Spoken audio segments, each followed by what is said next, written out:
Ito na yung painful bull case scenario. Yes, this is the 1-hour chart of Bitcoin. Hindi kinaya yung rally natin, okay? And then, Bitcoin right now, okay, so this is, again, we go back to the daily chart.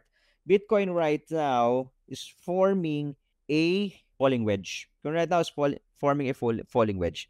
Falling wedge is a bullish pattern. If it breaks to the upside, bumasag sa taas, bullish po yan pag bumasag sa taas. Yun nga lang, bakit siya painful? Kasi nga, falling siya eh. Pababa siya eh. Pababa yung price. So, kumbaga ito, ini-squeeze lahat, iniinip lahat, okay, before siya magdi-decide whether babasag ba siya sa taas or tutuloy niya yung wedge dire-diretso pababa.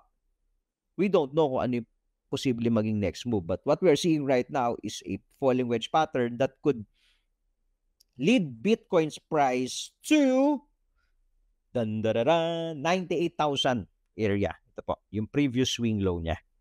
Okay? Kasi po, remember this, no?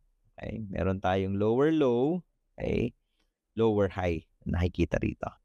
So, baka yung susunod na balik, possible na balik ka sa 102, tapos rally ka pabalik ng 104 or probably 107, tapos balik ka na 97. Eh, Tito, pwede bang bukas biyakin na yan? Pwede ba, Tito, after na CPI, pag maganda, basagin yan? Still a possibility. Diba? Pwede paglabas ng CPI data kung malakas at ganado yung mga bulls, paglabas ng CPI data, nandito pa lang. Nag-double bottom pa lang somewhere sa 104, bam! Basagin. Balik ka na naman sa 120 area. That's a probability. Alright? Yun nga lang, okay, nasaan ba ang target ng falling wedge? Ang target po kasi ng mga falling wedge and rising wedge, ng mga wedges, is the top of the wedge. So meaning to say, if it breaks out, 115 lang siya.